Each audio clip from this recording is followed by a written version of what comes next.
Olá pessoal, boa noite.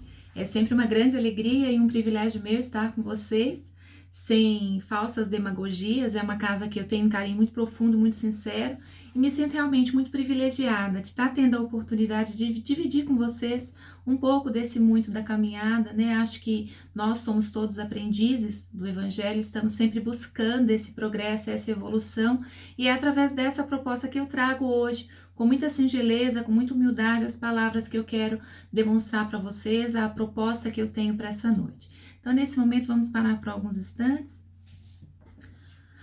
Vamos pedir que a espiritualidade possa nos auxiliar, que nossos irmãos de luz, anjos guardiões, mentores celestes, anjos protetores, possam estar conosco nessa noite, possam abençoar nossa caminhada rumo a esse processo evolutivo, que cada um de nós possa respirar profundamente e receber tudo aquilo que foi preparado tão amorosamente para esse momento, que possamos receber e partilhar o muito que conseguimos na caminhada. Obrigado, Senhor, pelo dia de hoje. Obrigado pela nossa família, pelo nosso alimento, por tudo de bom que recebemos das tuas mãos amorosas, Pai querido. Fazei com que sejamos merecedores de tamanho amparo e que possamos partilhar esse muito que recebemos na caminhada, dividindo com todos aqueles que necessitam um tanto mais de pão, um tanto mais de paz, um tanto mais de afeto, um tanto mais de conforto, tanto mais da nossa afeição. Obrigado, Senhor, pelo corpo que nos abriga, esse veículo maravilhoso que nos transporta, que nos eleva, que nos envia nos processos evolutivos da vida, sem o qual não seria-nos possível estarmos aqui, nesse momento, pedindo e rogando que os amigos de luz possam estar ao nosso lado, permitindo que possamos aproveitar o aprendizado grandioso que temos nessa seara divina. Obrigado, Jesus, pela família que temos, pela saúde que gozamos, por tudo de bom que o Senhor coloca em nossa vida. Obrigado, Pai. Obrigado, Mãe querida, por tanto amor e por tanta bondade. Pai nosso que estais no céu, santificado seja o vosso nome. Venha a nós o vosso reino. Seja feita a vossa vontade, assim na terra como no céu. O pão nosso de cada dia dá-nos hoje. Perdoa, Senhor, as nossas dívidas, como também perdoamos os nossos devedores. Não nos deixeis cair em tentações, nem da terra, nem nas glórias celestes, porque teu é o reino, o poder e a glória de hoje e para todos sempre. Que assim seja. Graças a Deus. É sempre uma grande alegria estar com vocês e é uma grande oportunidade para mim também poder dividir tudo aquilo que faz sentido na minha caminhada e tudo aquilo que para mim é muito precioso. Então a proposta que eu trago para vocês, apesar de no início parecer um pouco dolorosa, mas é uma proposta de amor, amor de Cristo para conosco, amor nosso para com o Cristo, e é essa a proposta que eu tenho para essa noite, né? O tema que eu trouxe para vocês hoje é Via Crucis, caminho de dor, farol de amor. A força crística, essa essência de amor que o Cristo é na nossa vida e a forma com que ele se pontua para a vida e nos direcionando para essa vida nova é inegável, né? E é também inegável que a Páscoa tem um papel muito importante para as famílias. Eu não estou falando aqui no sentido de chocolates ou do sentido calórico que isso causa, né? Estou falando no sentido transformador, nessa possibilidade que temos de estar num período que nos proporciona, né, inflexão, reflexão e mudanças. Acho que a parte mais grandiosa de tudo isso é como se vivemos esse outono, um outono de mudanças, um outono de pensamentos, um outono, um tempo de espera, um tempo de preparo para isso. E as palavras que eu expresso hoje, não posso assumir, né, como uma sabedoria minha, mas um processo coletivo de aprendizados ao longo da minha humilde jornada, na qual muitos se fizeram parte, muitos foram faróis de luz para a minha vida. Mas acho que acima de tudo a luz do Cristo como essa bússola moral, como algo que nos eleva, algo que nos capacita a outros patamares. A força crística desse instinto maior, desse ser celestial que nos acompanha desde os primórdios, que nos habita e vai nos acompanhar por todos os nossos processos de daqui para frente, né? Nossos processos evolutivos. As impressões que nós causamos nas pessoas, né, deixam marcas, né? Nós deixamos marcas sobre os outros e muitas vezes são marcas que ficam para uma vida, né? Da mesma forma que deixamos marcas sobre objetos, a energia que foi canalizada e mantém-se ali, nós também deixamos nas pessoas, nas situações, essas marcas, que podem ser marcas espirituais, podem ser marcas pessoais nossas, para com essas células que fazem a troca, essa gestão no nosso conjunto, né? Qual foi a marca que Jesus deixou nos nossos corações? O que ele deixa em nós após aquele processo do Calvário e a dolorosa crucificação? Quais caminhos, né, nos possibilitam, quais caminhos estão chegando nas nossas vidas com essa proposta de amor dele? Porque eu acho que vocês vão concordar comigo que caminhos exigem sacrifícios e exigem também renúncias, né? Muitas renúncias ao longo da vida. Cada um de vocês que me brinda com essa companhia tão maravilhosa, está fazendo aqui hoje algum tipo de sacrifício, fez alguma renúncia para estar aqui. Alguns saíram apressados do trabalho, outros deixaram de estar com suas famílias, muitos não tiveram tempo de tomar um banho, de jantar, mas estão aqui se posicionando frente à vida. E é exatamente essa a mensagem do Cristo, que é possível fazer de diversas formas, né? Não precisamos estar numa situação plena e tranquila para que a gente possa conseguir desenvolver os nossos trabalhos. Eu tenho uma citação que é de Lewis Carroll, né, daquele livro Alice no País das Maravilhas, que quando ela pergunta para o coelho qual o caminho, né, e o coelho fala para ela, para quem não sabe o destino, qualquer caminho serve. Qual que é o nosso caminho? Qual que é a nossa proposta e a nossa busca frente a isso? É isso que é importante que nós tenhamos, né, consciência para relatar, consciência para avaliar. E acho que é muito necessário que tenhamos esse olhar. Desde lá de trás, quando a gente pensa, né, do hebraico, aquele tetragrama infalível, né, JHVH. O HV é um prefixo do J que transpõe o verbo, né, do latim, aquele verbo que traz para a nossa vida o sentido da eternidade, dos hebraicos já trazendo para o futuro, né, aquele Cristo, do grego Yeshua ou Yoshua. E se nós pensarmos sobre isso, a transcrição para o português significa o quê? Josué ou José, o filho de José, né? A gente tem que tentar entender como se derivou esse nome crístico para a nossa vida, mas hoje, se a gente pensar nesse Yeshua HaMashiach, né, uma expressão aramaica, que Jesus Cristo é o Messias. Cristo é um epiteto dado a Jesus, significa aquele que foi ungido, quer dizer, aquele que foi preparado, aquele que foi propiciado trazer algo muito sagrado, algo muito precioso, né? A crucificação na visão espírita, ela vai além dessa precisão clínica, né? Aliás, é exatamente um médico que nos relata isso, que nos expõe esses fatos como expressão maior dos 4 evangelistas, que é Lucas, né? E fazendo uma citação de um médico, eu vou pedir para vocês, né, que vocês me permitam ler um pequeno trecho, não é meu, né? Quero fidelizar as palavras dele, é de um grande cirurgião, doutor Pierre Barbet, que é um cirurgião do Hospital São José em Paris, e que ele fez até agora o relato mais completo sobre a paixão de Cristo, conforme se deduz o Santo Sudário. E eu vou ler aqui pequenos trechos para vocês, vou pedir 3 minutos aí de leitura, não vou fazer o texto completo, mas vou pedir esses pequenos minutos para que a gente possa ter uma visão sobre o que carnalmente ele sentiu, a parte orgânica daquele ser, né? E ele começa assim: sou o Dr. Pierre Barbier, cirurgião do Hospital São José em Paris. Sou cirurgião e dou aulas há algum tempo. Por 13 anos vivi em companhia de cadáveres. Durante toda a minha vida estudei anatomia a fundo.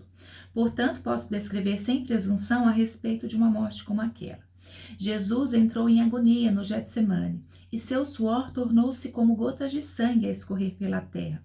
O único evangelista que relata o fato é um médico, Lucas, e o faz com a precisão de um clínico. O suar sangue, ou hematridose, é um fenômeno raríssimo, é produzido em condições excepcionais, e para provocá-lo é necessária uma fraqueza física acompanhada de um abatimento moral violento, causado por uma profunda emoção ou por um grande medo, um terror, um susto, né? E imagino vocês o terror, o susto, a angústia terrível que foi vivenciada por Cristo naquele momento, sendo esmagado por todos os pecados do mundo. Tal extensão produz o rompimento de finíssimas veias capilares que estão sobre as glândulas sudoríparas, e o suor se mistura ao sangue e se concentra na pele, fazendo jorrar o suor de sangue. Acho que vocês, como eu, nós conhecemos, né, o processo preparado pelo sinédrio hebraico, né, aquele processo de farsa, de que não foi, na verdade, um julgamento, mas o envio de Jesus a Pilatos e depois o desempate entre o procurador romano Herodes, e Pilatos precede, então começa aquela flagelação.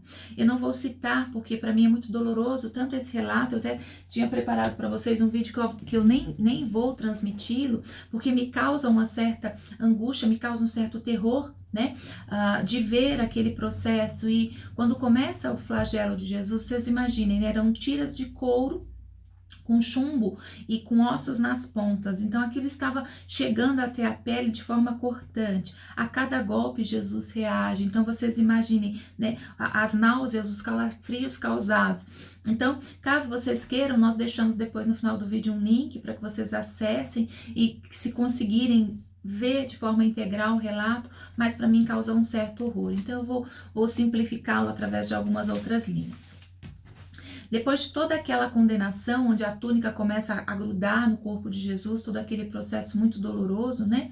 Acho que naquele ponto onde que se fura a madeira para facilitar a penetração dos pregos, os carrascos, né, com prego longo, quadrado, pontudo, apoiam isso no pulso de Jesus, e aquele nervo mediano é lesado, né? Pode-se imaginar aquilo que Jesus deve ter provado, uma dor lacinante, né, agudíssima, que difundiu pelos dedos e espalhou-se até chegar ao cérebro, a dor mais insuportável que um homem pode suportar, ou seja, a dor produzida por uma lesão grave de troncos nervosos, produz uma síncope e faz alguém, uma pessoa normal, perder a consciência. No caso de Jesus, não. O nervo não foi destruído, ele foi lacerado em parte, ele permanece em contato com o corpo de Jesus.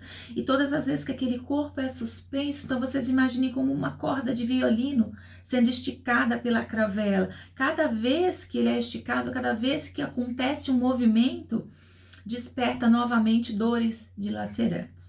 E ele continua, né, contando esse suplício, esse relato, durante as 3 horas que Jesus ficou ali sobre aquele momento, sobre aquela agonia, sobre aquela brutalidade, né? Os nervos começam a se enrijecer depois de um certo tempo, né? Acho que vocês sabem a parte que ele pede água, todo aquele processo que lhe é colocado, mas um fenômeno começa a ser produzido no corpo dele, né? Um fenômeno que se produz no corpo através dos músculos começando a fazerem uma contração, os músculos se contraem, isso vai se acentuando dos deltoides, bíceps esticados, levantados, os dedos se encurvam, e é como acontece numa ferida de tétano, né? E os médicos chamam isso de tetania. Eu não sou médica, mas sou terapeuta, então alguns termos que nos são colocados, né? Quando os sintomas se generalizam, o abdômen se enrijece, né? Aquele momento que as ondas começam a ficar imóvel, as costelas, o pescoço, os processos respiratórios começam a diminuir, e é exatamente aí. A respiração se faz pouco a pouco mais curta. O ar entra como um síbilo, né? Mas não consegue sair. Jesus respira com o ápice dos pulmões. Ele tem sede, como um asmático em plena crise. Seu rosto pálido, pouco a pouco, se torna vermelho, depois se transforma num violeta púrpuro e, enfim, cianítico. Jesus começa a ser envolvido pela asfixia. Aqui eu faço uma observação: quando a gente trabalha com cores em cromoterapia, nós sabemos, né, a influência das cores sobre nós e sobre as nossas emoções. E se nós pensarmos um pouco lá atrás, todas as vezes que nós temos processos dolorosos, nós somos ligados a quê? Ao roxo, à paixão, à dor, né? Algumas religiões utilizam os momentos dolorosos, ou quando vão contar essa parte da paixão, utilizam também esse violeta púrpuro, né? Quando vão fazer selagens em caixões. Percebam comigo como que está presente essa transmutação de Jesus até nas partes simples, né? No decorrer simples da nossa vida. Os pulmões cheios de ar não conseguem mais se esvaziar. A fronte está impregnada de suor, os olhos saem fora de órbita. Mas o que acontece? Lentamente, num esforço sobre-humano, Jesus toma um ponto de apoio sobre os pés. Esforça-se a pequenos goles, se aliviando a tração dos braços. os músculos se distendem, a respiração torna-se mais ampla e profunda, os pulmões se esvaziam, o rosto recupera a palidez inicial. Por que tanto esforço? Por quê? Porque Jesus quer falar. E o que ele diz? Pai, perdoa-lhes, eles não sabem o que fazem. Logo em seguida, o corpo começa a afrouxar-se de novo na cruz. Cada vez que quer falar, deve levantar-se com o apoio dos pés sobre os pregos. Inimaginável para mim. Atraídas pelo sangue, ainda coagulado e escorrente, enxames de moscas unem ao seu redor, mas ele não consegue enxotá-las. Pouco a pouco o céu escurece, o sol se esconde. De repente a temperatura diminui. Logo serão 3 da tarde, depois de uma tortura de 3 horas. Todas as dores, a sede, as câimbras, a asfixia, o latejar dos nervos medianos lhe arrancam um lamento. Meu Deus, por que me abandonastes? Jesus grita, tudo está consumado. Em seguida, num grande brado diz, Pai, nas tuas mãos entrego meu espírito, e morre. Morre por mim, por você, morre para renascer. Eu quis contar essa proposta dolorosa porque todas as vezes que ele quis falar, ele sofreu para falar. Foram 7 vezes que ele foi se pronunciar naquele momento da cruz, se apoiando, né, nos pés sobre os pregos e tentando ter aquele momento, né, um instante de respiro para falar o quê? Para falar para mim, para falar para nós. Acho que quando a gente fala, né, nessa visão da crucificação, a crucificação é uma atrocidade política, né, arquitetada por fariseus e judeus num pensamento egoístico e imaturo sobre a maior grandeza que esteve entre nós. É para mim muito doloroso ver essas exemplificações da crueldade desse ato e nem consigo pronunciar de forma tranquila as frases porque realmente foi um processo de tortura profunda, foi um processo inegável de dor. Eu vejo muitas vezes as pessoas falando, né?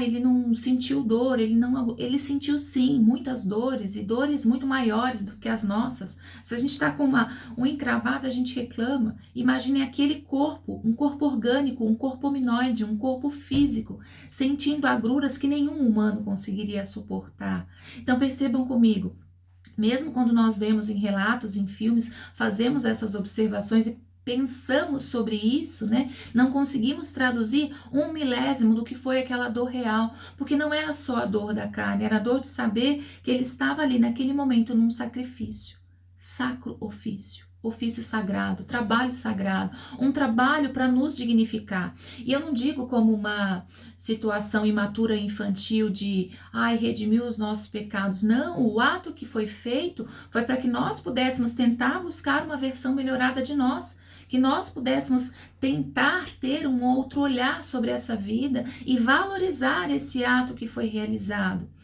Acho que do ponto de vista médico orgânico, o sofrimento foi indeletável, mas do ponto de vista moral para nós, foi ainda maior, mostrando que era possível sim passar por todas essas atrocidades e ainda mostrar para as pessoas que tinham um lado bom.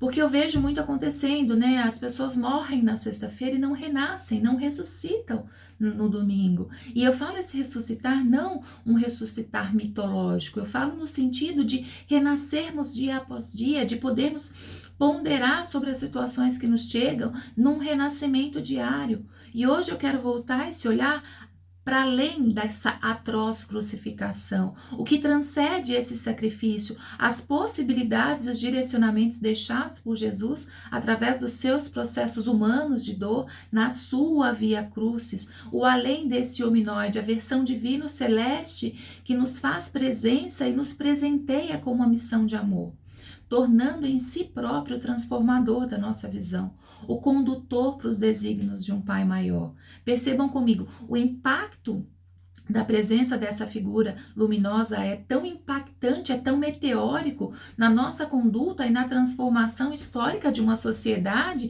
que existe o antes e o após. Não existe apenas o estar, né, o Cristo chegar, porque o processo de crucificação ele era feito para isso, para que as pessoas fossem esquecidas, para que as pessoas perdessem, né, se perdesse o contato de tudo aquilo. E a presença dele foi impossível de ser apagada de qualquer registro histórico, né, da dolorosa morte como sacrifício para a nossa vida, mas como uma proposta de vida nova, de trazer, de transformar o que nós temos hoje como seres. Uma parada cardíaca em virtude, né, da hipovolemia, né? O que é a hipovolemia? É a diminuição do fluxo sanguíneo, né? Um choque hemorrágico, é uma violência física brutal, né? O Dr. Pierre Barbet fala para vocês sobre isso, né? Com a precisão, mostrando todo aquele processo que foi sofrível, o suar sangue, que é a hematridose, né? Um fenômeno raríssimo produzido em condições excepcionais. É necessária uma fraqueza física acompanhada de um abatimento moral violento. Então, vocês imaginem, a dor não era só na carne, era uma dor profunda, né? Quando a gente fala que é uma dor tão funda que dói na alma, né? Percebam comigo, tudo isso causado por uma emoção, um terror, um medo, o susto e a angústia que ele estava vivendo naquele momento, e vivendo isso para nos auxiliar. E apesar de todo esse sofrimento, nós precisamos pegar, né, a proposta que ele traz com isso, com essa dor, e transformar algo. Porque se nós pararmos para ver aquele Deus da Bíblia que parecia ser tão evidente, onde que ele está nos dias de hoje? Escondido entre nós? Será que a dureza dos nossos corações não permite esse outro olhar? Será a vergonhosa e repetida negação de Pedro ecoando no nosso inconsciente coletivo? Será a decepcionante traição de Judas a gerir os nossos impulsos morais? Depois joga as moedas, né? O que nos cega é o nosso próprio orgulho. É nós acharmos que estamos acima dos nossos irmãos de caminhada e mais ainda que nos equalizamos perante Deus. Achamos que entendemos a proposta dele, mal conseguimos pronunciar o seu nome de forma correta. É necessário um olhar mais soberano e mais sublime para além das nossas imperfeições atuais, descortinar os véus das nossas incapacidades humanas e ter um olhar do Cristo como essa outra face. Ele é o Senhor que veio da criação, o alfa e o ômega, o princípio e o tom, o verbo que se fez carne, depois do começo tem o meio. Quando nós pensamos, eu acho que a sabedoria dos hindus, os orientais têm uma facilidade de entender isso, a construção do pensamento sobre o tom, né? O verbo se fez carne, quer dizer, começa com o som, depois há a transformação. Joana sinta muito sobre essa força do pensamento que cria, que gera, né? E Cristo traz pra gente esse caminho, porque nós somos o caminho do meio. Nós somos essa parte da história divina na Terra. Né? E Jesus é esse caminho que nos mostra, a visão que nos torna possível a escalada, a evolução, apesar do ser, ele é o meio. Por que o meio? Não estamos abaixo, né? Porque se pensarmos abaixo está o nosso materialismo, a nossa âncora que nos mantém instintivamente no primitivo, no brutal, no grosseiro, né? Também não estamos acima, né? Porque não estamos na parte angelical, celeste, ainda não atingimos esse potencial e esse patamar, né? Não somos o divino no ser, somos o real desse momento. E Cristo nos mostra isso, que podemos ir juntos nesse caminho do meio. E acho que é uma proposta muito bonita e muito redentora, porque se vocês imaginarem comigo, é razoável de nós concedermos que um relatório fragmentado dos evangelhos está muito longe de exprimir tudo que se passou durante aqueles 3 sublimes anos, né? Não obstante os registros efetuados que foram suficientes para promover uma revolução na sociedade a partir de 2 princípios, né? Deus é Pai, justo e misericordioso, trabalha incessantemente para a nossa, né, felicidade, para as nossas conquistas, e tudo que o Onipotente espera é que nós nos amemos, que nós consigamos fazer para os outros aquilo que também desejamos para nós. O bem que queremos para nós, fazemos para os outros para que possamos dele o receber. Então percebam comigo, Cristo traz uma proposta muito diferenciada, porque ele nos mostra o quê? Ele tira aquela visão de um pai punitivo, carrasco, né? De um Deus rigoroso, e traz um pai amoroso, acolhedor, que perdoa as nossas falhas. Qual de vocês que me ouve hoje, que não é pai e que é pai ou mãe, que seria capaz de fazer o mal para um filho?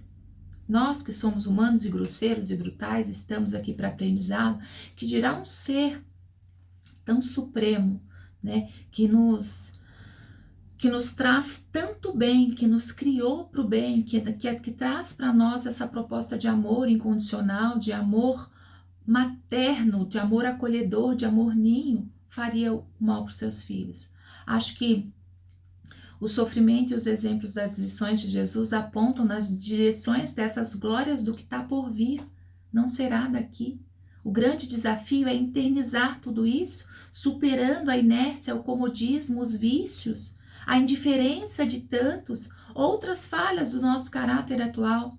E com o Espiritismo temos esse impulso, né, de nos tornarmos conscientes para a marcha, a dinâmica da evolução que costuma empregar uma mestra muito severa, a dor, né? Nessa tarefa infalível da evolução. A gente sempre fala por amor ou pela dor, a escolha é nossa. Nós vamos ter que seguir o caminho e temos a possibilidade de fazermos de uma das duas formas, né? É gratificante para mim, inefável, o contato com esse Jesus, o qual pode nos assegurar e nos endereçar as mais nobres tarefas, né? Nossas nobres aspirações e nos inspirar para essas aspirações. Ele se mostrou para nós, desnudo da roupagem celeste, como um ser humano, suportou as piores agruras e nos legitimou a caminhada, sendo nosso farol e sendo seu amor o nosso guia. Eu costumo dizer que a atualidade da mensagem de Jesus surpreende até as pessoas mais céticas, né? Quando ele substitui essa visão, né, de um Deus punitivo, castigador e carrasco por um Pai amoroso, e Joana traz para a gente essa mensagem de uma outra forma quando ela coloca, né, a atualidade necessita urgentemente de um Jesus descrucificado, companheiro e terapeuta em atendimento de emergência, a fim de evitarmos a queda no abismo. E até privilegiando, tenho para vocês uma dica que eu vou deixar de leitura, acho muito precioso o que tem nesse livro, ele faz parte de 16 livros da coleção dela, que eu estou com muito carinho fazendo os meus desenvolvimentos baseados nessa dinâmica, e eu queria ler para vocês o início e deixar para que vocês tenham como dica de leitura. Acho que é possível baixar os PDFs, podemos também deixar os links depois para quem quiser e tiver a intenção de aprofundar os ensinos. É o primeiro da série psicológica dela, Jesus e a Atualidade. Joana diz assim: a atualidade do pensamento de Jesus surpreende os mais céticos estudiosos da problemática humana, sempre complexa e desafiadora nos dias de hoje. Profundo conhecedor da psique, Jesus penetrava com segurança nos refolhos do indivíduo e descobria as causas reais das aflições que o inconsciente de cada um procurava escamotear, não se permitindo derivativos nem adiamentos. Enfrentava as questões com elevado critério de sabedoria, que desnudava as mais intrincadas personalidades psicopatológicas, propondo com rigor a terapia compatível, elucidando quanto à responsabilidade pessoal e eliminando a sombra projetada, sobre a qual muitos se ocultavam. Por processos mais demorados, a psicologia profunda chega no momento às mesmas conclusões que ele lograra com facilidade há mais de 2000 anos atrás. Roberto Assaglio, por exemplo, com a sua psicossíntese, penetrou nas causas das enfermidades, apoiando-se na realidade transpessoal de como o fator delas era desencadeante. Roberto foi o precursor da psicologia transpessoal. Abraham Maslow descobriu a psicologia do ser e abriu espaço para o seu entendimento profundo em relação à psicogenese das enfermidades, que deterioram a personalidade do homem. Groff, relacionando a mente com o cérebro, vai mais além e defronta o ser imortal como agente de inúmeras psicopatologias. Melanie Klein e Carl Johnson, de origem freudiana, propõem para os esquizofrênicos terapêuticas fundamentadas no amor, na caridade, no perdão cristão, como as maiores eficácias para a recuperação, embora esses se reconheçam a religiosos.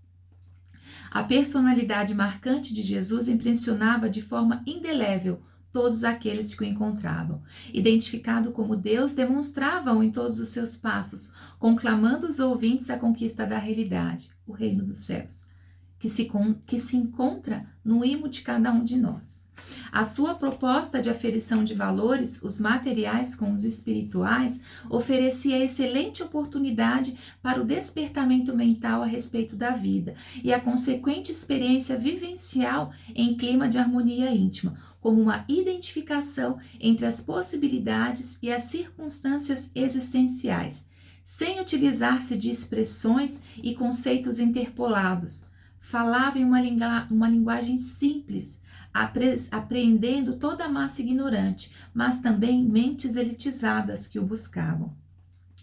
Extraordinário narrador de história, uma das artes mais difíceis na área do discurso, e poeta ímpar em razão das imagens puras que na sua riqueza de cores e de significados mostrara. Os seus ensinamentos eternizaram-se, reconhecidos como os mais belos jamais anotados pela gnose.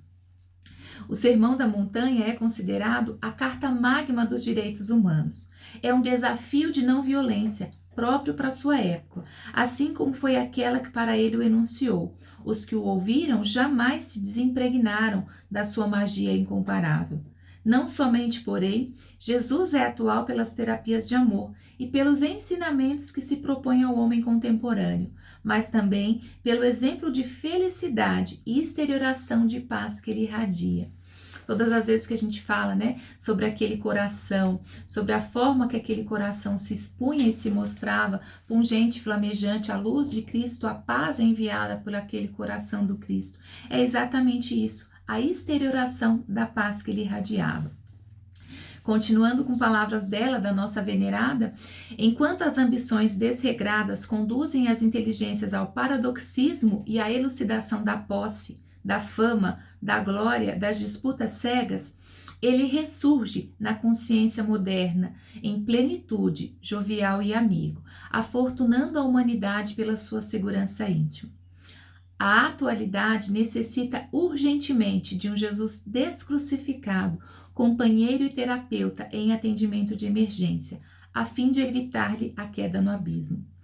Pensando nessa inadiável questão, resolvemos apresentar nesse pequeno livro 20 situações contemporâneas, com ocorrências do cotidiano, que aturdem a civilização, buscando respostas na terapia de Jesus, cujos resultados, obviamente, são saúde, paz e felicidade, como experiências ainda mais fluídas individualmente e coletivamente para os homens.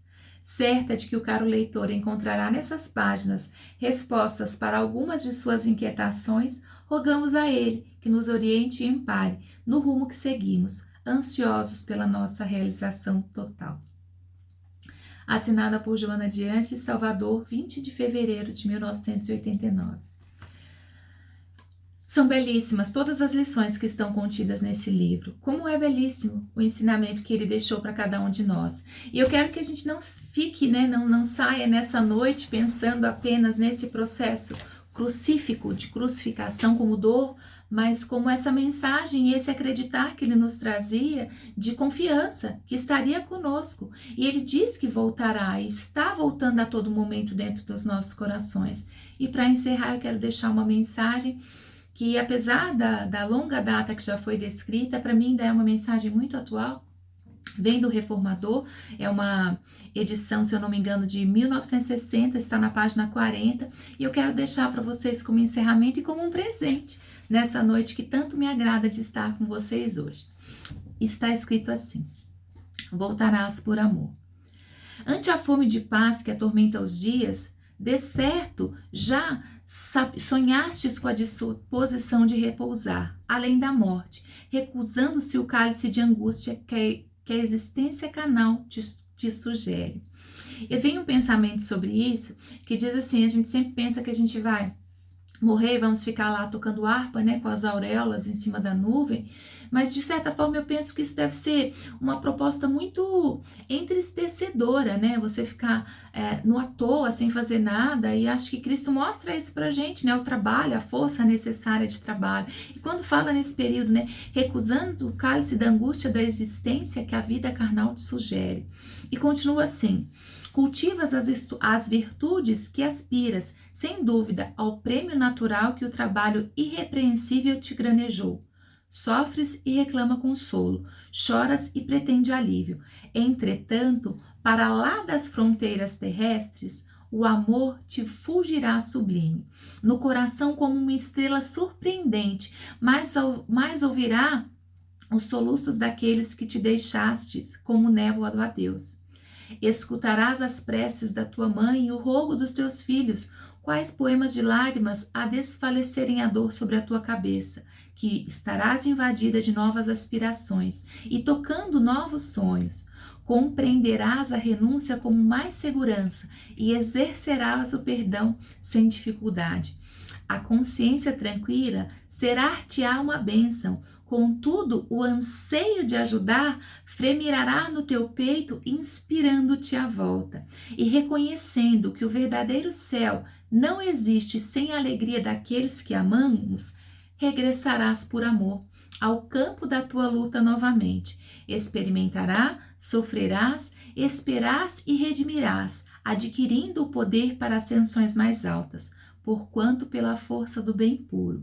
Descobrirás como Cristo de Deus, a luz da abnegação, que nos impele a horizontes mais vastos, repetindo também com ele, os companheiros de aprendizado, a promessa do Divino Mestre. Em verdade, estarei convosco até o fim dos séculos, porque não há felicidade para os filhos acordados de Deus sem que os filhos de Deus todos entrem efetivamente na posse da felicidade real. Para mim tem um significado muito profundo essa mensagem, porque quando diz, que nós vamos começar a compreender essa renúncia do Cristo de estar em esferas celestiais e voltar para nós, é exatamente isso, quando diz, regressarás, a consciência tranquila será-te bênção, contudo o anseio, de ajudar permitirá que o seu peito vibre e volte. Nós voltamos por amor, nós voltamos para aqueles queridos, nós voltamos para as pessoas que nos são preciosas. E como ele voltou por nós também. E eu acho que se a gente pensar nesse sofrer, experimentar, renascer, progredir, essa é uma lei imutável da vida. Nela eu acredito e eu acho que todos nós que estamos aqui hoje buscando evolução também acreditamos. O que eu quero deixar para vocês na noite de hoje é que possamos ter esse olhar de paz, esse olhar de benevolência sobre todos aqueles que caminham conosco, buscando realmente alcançarmos e alçarmos degraus evolutivos com mais consciência, mas acima de tudo com amor, por amor, sabendo que o amor dele foi tão sublime, tão maior do que nós, que ele sofreu de forma agonizante dores lacerantes, mas estava ali mostrando-se como um farol, como um guia, Que o amor dele possa ser o nosso farol, o nosso guia, não só para os dias de hoje, mas para todos os dias e para todos sempre. Quero deixar para vocês de forma muito fraterna um beijo bem grande, muita gratidão pela oportunidade que tenho de estar com vocês, que vocês possam receber e fazer dessa paz de Cristo morada em seus corações, em seus lares, em todos os propósitos da vida de vocês. Assim como ele, de exemplo tão singelo, com tanta humildade, se fez por nós para servir e nos mostrou essa possibilidade, que saibamos também dessa forma, estarmos amparados e sermos amparados por essa proposta de amor dele. Então que a paz de Cristo esteja em seus lares, mas principalmente em cada um dos seus corações. Muita gratidão por hoje. Que assim seja. Graças a Deus.